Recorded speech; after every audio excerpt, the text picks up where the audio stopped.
who pulled up for a catch-up. It's really here from 947 afternoons. And if you're here, it means you've got taste. Go ahead, enjoy the moment you missed. But don't ghost me. Weekdays 12 to 3 p.m. on 947. I'm loud and way more fun in real time. And yeah, there's more audio magic waiting for you right here on Prime Media Plus. Wake up with a bang. Hey, wake up! Anele and The Club On 947. So everyone's like, where were you guys? Where were you guys? We were on holiday. All of us took off last week. I went to Kenya.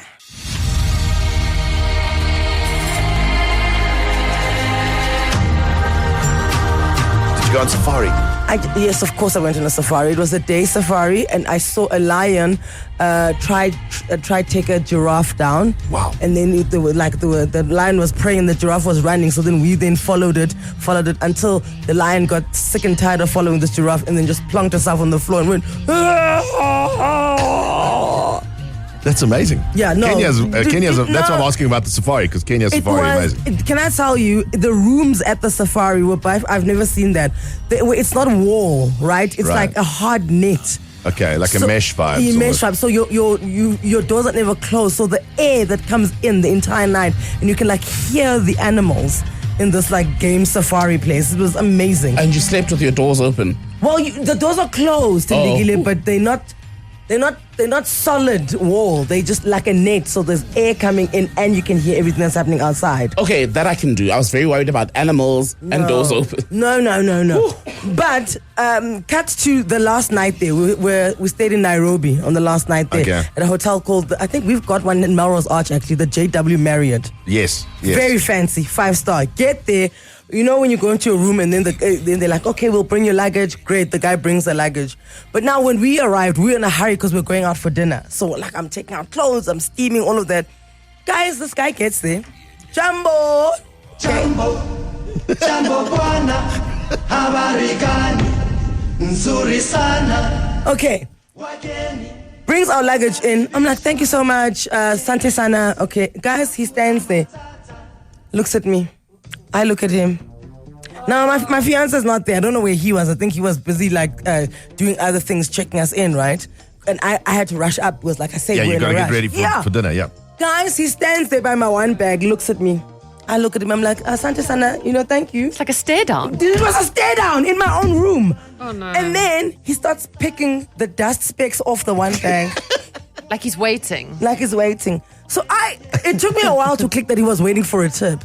And then I was just like, Kenyans are really friendly people. Maybe he's here wanting to maybe help me. And also now I'm cutting because we'd wrapped our bags in plastic, right? So I'm cutting it and then he starts helping me cut it. Okay, fine. Then I take the plastic and I give it back to him. Then now he's standing with a roll of plastic under his arm because we'd wrapped like 4 bags.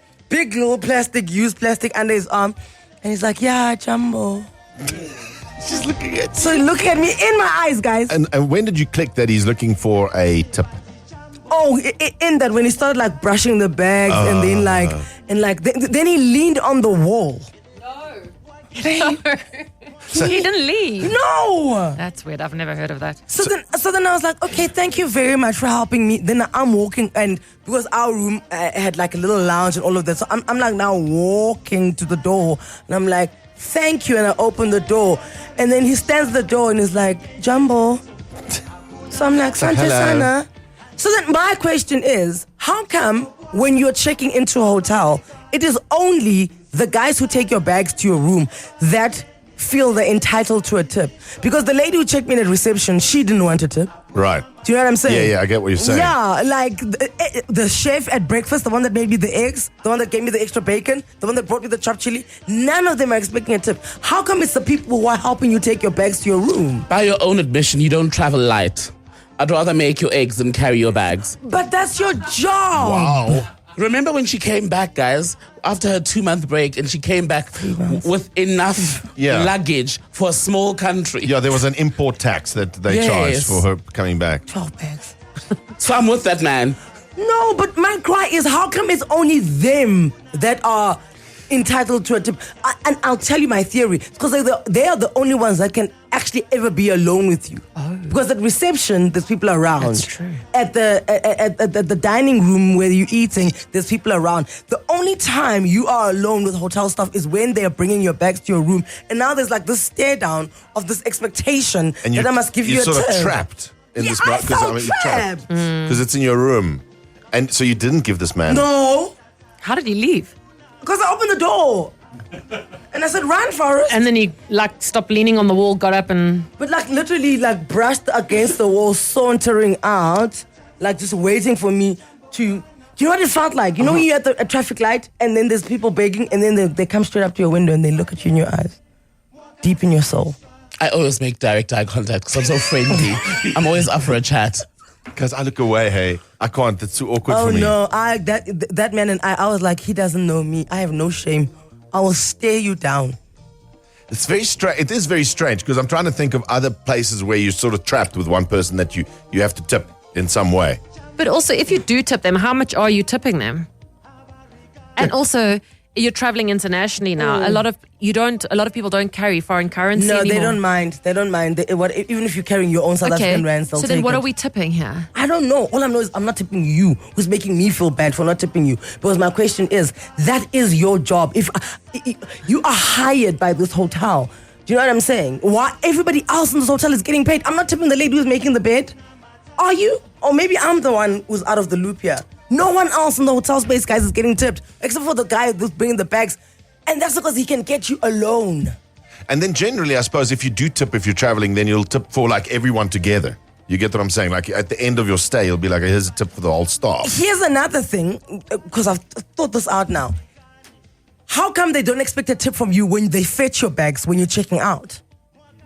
Because then there's no expectation there. Oh, because they're taking it downstairs to where in front of everyone. There's people. I'm trying to think. I think they are the bag people are the people that even when you're going out, they will stare at you. Really? Yeah, on your way out. 011-8838-947. Hotel groups, please feel free to call in here and just put us out of our misery here. How come they're the only ones who are expecting a tip? That's all I want to know. Yeah. Why do they get a tip? Why do they get a tip? And am I a Grinch, okay? For not tipping. Am I witchy here? Mm-hmm. What do you mean? I'm on their side, guys. You guys don't travel light.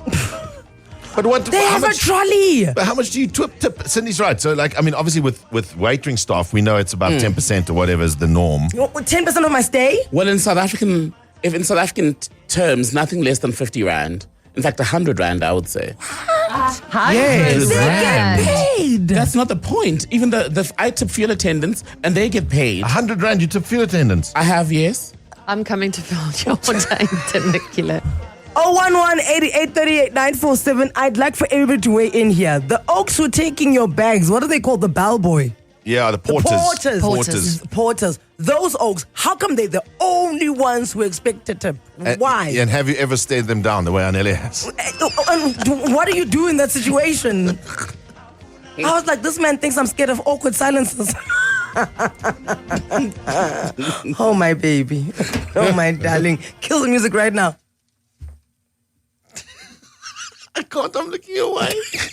Guys, I can do this. I can do that. They have to carry all your heavy luggage, which is a bit of effort. So, yeah, I always give a tip between 50 and 100 Rand. These people are all employed, even the waiters, they're all employed. Shame, these poor porters and the cleaners, they're at the bottom of the totem pole when it comes to payment. But they're working just as hard. If we are meant to be tipping waiters and these people here at the hotel and there, it should be in the overall cost. It must be there.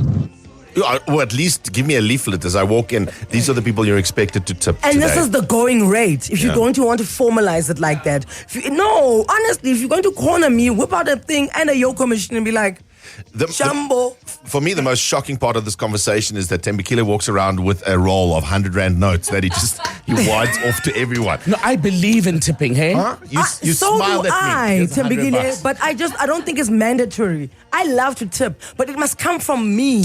You can't eyeball me down into tipping you. Check into backpackers, ma'am. You must tip us for putting up with you. Oh, I don't earn enough. Andrew, good morning. Morning, how are you? We're good, Andrew. What do you think about this? I think it's common courtesy to tip when you travel. You mentioned that you go to a restaurant, you'll tip the waiter 10%. It's just common. But I mean, when you travel, the porter's carrying your bag to the room. The porters don't often earn that much, and I mean they've walked you often miles to your room. So I think it's just common courtesy just to tip, and you're in travel mood. It's fun. So that's why. Aha. That's why Andrew, he thought that he could like eyeball me because we were all jovial. Woo, jumbo. You know what I'm saying? So he's like, and he's like, we're in the mood now. I can get money. I think that's the thing because when you're on holiday, you're liquid, right? Everything is like, you're drinking a beer at 9 a.m. Yeah. So that's what people are banking on. The fact that your guards are down, not mine. Maybe. But you wouldn't also tip the check-in, because, I mean, you're checking in, you're going there, and then they're passing your bags over to the porter. So, I mean, I think it's definitely something you should tip them. Yeah. Andrew, can I just say, you guys, and we've had a few voice notes now as well, people are acting like these bags are 75 kilograms and you've got to carry them. My bag has wheels. Yeah. It doesn't have both wheels, Frankie. It's got all its wheels. And they've got that little trolley. Yeah, and they've got the little trolley. As part of your experience and your journey, they're coming in, they're giving you fast-pass service, they're taking your bag. So a little tip, it's part of the whole, if you travel a lot, then it's expected. Okay, Andrew, then riddle me this. When I'm checking out and the porter comes to get the bags in and takes it to reception, why am I not expected to tip then? So what often some individuals do, like you mentioned earlier, is you'll tip the concierge and all of the staff at the end, and you'd give it in. So you might give $200, $300 in spurs to everybody. $200? She said it was in a 5-star hotel. She can afford it. No, Andrew, I do agree with you because Frankie, no, don't be shocked. Remember when we went to the Maldives? Do you know how much money $200 is? Yes, but remember when we went to the Maldives? At the end of it, you got to tip everybody there, every weight. So you put the money in the kitty and then they split amongst themselves. Right. That I'm good for. Not just the porter boy, that one just getting money in a corner in a room because they eyeballed me by themselves. But now that you brought it up, I did tip the porter in the Maldives because there was sand. See, there was sand, and you couldn't. That makes sense. You make sense. You couldn't just wheel the thing around. They're pulling these bags in the sand. Shamit, talk to us. Hi, morning club. Welcome back. Oh, good to be back. Tip us. We must go last week. Okay, so what? You say everyone deserves a tip? No, I'm totally against it. In fact, I'm on your side, Anele. Thank you. Because I used to tip, I'll use the restaurant, for example. I used to always want to give a tip. But it seems like the waiters are so happy and smiling as they're serving you. But when it comes to the tip and they look at it, then they become grumpy all of a sudden. It's like, I'm not paying you a high enough salary. So I've reached a point in my life, these restaurants make a lot of money. They should be paying their waiters properly because it's their job. And I've totally stopped tipping from now. I believe Totally stopped. Because you don't know how much is not enough. Like, say, for example, I go to Spur. My bill comes to 460. Normally, I would just round it off to 500, so the person would get a 40 rand tip. But now it's not enough. Maybe I'm supposed to be giving 100, so you don't know how much is enough. So I've totally stopped it. And I mean, why are we not tipping the guys that are making our food? We're not tipping the bartenders that's preparing our drinks. I just totally stopped it. Shamit, just use now. This is what I've learned this morning. Just use the Thembekile method. It's $100. It's $100 for everyone. Just $100 as you just walk out. You just $100. Also, Shamit, you keep this up. All your meals are going to come out extra salty. Monthly budget, I've got to put 1,000 rand aside just for tips. Shamit, I was not having this conversation, so we can start a revolution against tipping. Please carry on tipping, Shamit. I beg you. All I'm just saying is the porter tips. My question is simple, guys. When you are going to a hotel, how come it is only the porters that expect a tip? Everybody else doesn't. No one stays you down. Why are they the ones that are allowed to solicit? That's all I want to know. As a Kenyan, born and raised in South Africa, if you go that side and they can smell, they can sense that you're a foreigner, they're going to fish for money as much as possible. Guys, good morning. It's Anele here from Mpumalanga. I think personally we should be tipping people because even if you involve the tipping in the main amount, these restaurants and this place, they take the money from these people. I lived in Kenya for about 2 years. So from experience, it is normal for them to be wanting a tip, and in most places they do want a tip, including police cops on the way on the road. If they stop you, even though they know that you did nothing wrong. No, man. Charlene in Eldorado Park. Good morning, madam. How are you doing? Good morning, Anele and The Club. Oh, how are you?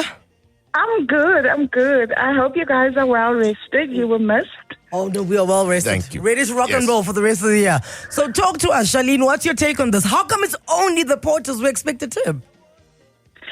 Yeah, no, I agree with you, Anele. I think it is because they've got you isolated. So there's like an expectation and they're not shy to get a tip out of you. And I feel I don't have an issue with tipping in the restaurant and, wherever you go in. I will even tip the petrol attendants, if you come and you wash my window without me asking. So I feel that tipping should come from the heart. It shouldn't be where somebody's like making you feel uncomfortable to tip them. But my issue, Anele, is at the airport. When you get to the airport, and especially Cape Town airport, you get to the airport and you want to take your bags out of your car, and then you go and get one of those. You want to get one of the trolleys, right? There are guys there who feel that those trolleys belong to them, and they don't want you to take a trolley. They want to bring the trolley to you and then push the trolley for you. I'm more than capable to do this for myself, and then they expect you to give them like 100 or 150 rand, and they side eye you when you don't want to give them. And then you're like, me, I'm not a tourist. I'm South African. I know how this works. Exactly. Try someone else. Exactly. Another discussion we're not having is the guys when you walk out the Woolies or, you're doing your groceries and then they run and they're grabbing your trolley. You're like, no, it's fine. Then now you guys are fighting for your trolley. Then he's holding the front. You're like, and then I always ask them, they're like, madam, I'm here to help you. I'm like, and when I get home, who's going to help me with these same groceries? I have to find their way to my fridge. Who's helping me there? Well, that's when Alaki steps up and demands his tip. That's when I want the help. Thank you. Yeah. If you're going to supply a service all the way until I get home. Get in the car. Get in the car, Jared. We're going. Brandon, good morning. Good morning, Anele. How are you, Brandon? Fun and you. I feel seen. I really feel seen. Yeah. It reminds me of that movie Captain Phillips, so that Somali pirate where he looks at him and stares and points his fingers and says, I am the captain now. Yes. I am the captain now. That's exactly what was happening. We were like staring at each other, me and this Jumbo man. And it's like, hey, Jumbo. I'm like, Sante Sana. And like we did that like 3 or 4 times. After a while, I was like, you know what? Don't play hokey with me. But you say your cousin works for a 5-star lodge. Yeah, I have a cousin who's a general manager at a fancy 5-star hotel and has worked at many. And he says it's not, you're not obliged to pay any tips to anybody. It's not a custom thing that needs to happen. So this guy just did it because he was able to corner you in your room. And it's actually bad behavior. It's frowned upon in that industry. Totally. You generally do it because you did a good job and somebody gives you something. You should never force them, especially at a 5-star hotel. Because even a porter at a 5-star hotel earns more than at others. He had to earn his way there based on behavior, training, etc. You don't just get to work at a 5-star hotel even as a porter. And porters aren't only porters. That's not their only job. They do a lot of other things at the hotel too. So they get paid a decent amount of money. You must remember that he doesn't just stand around to carry your bag. He has lots of other tasks and does other things. I didn't know that. That's just one of his services or jobs. So thank you. You don't have to pay him anything. Thank you. You must let him be the captain, Anele. Take control of your own ship. Hold your ground. What does Donald Trump say? Stand your ground. Yeah, stand. You're allowed to stand your ground. No, don't worry, guys. Me, I told you, I am queen of awkwardness. I don't mind awkward silences all. And I'll stare at you. And then we will both sigh. You and I are so different in this. In that moment, if I don't have money on me, I'll say, just take the small bag. Sorry, I don't have a tip, but you can take the small bag. Sometimes when you get to a hotel, they've got the fruits there for you and the welcome message. Thank you, sir. Grapes? Say goodbye now. Back to making your morning. Anele and The Club. I love this show. On 947.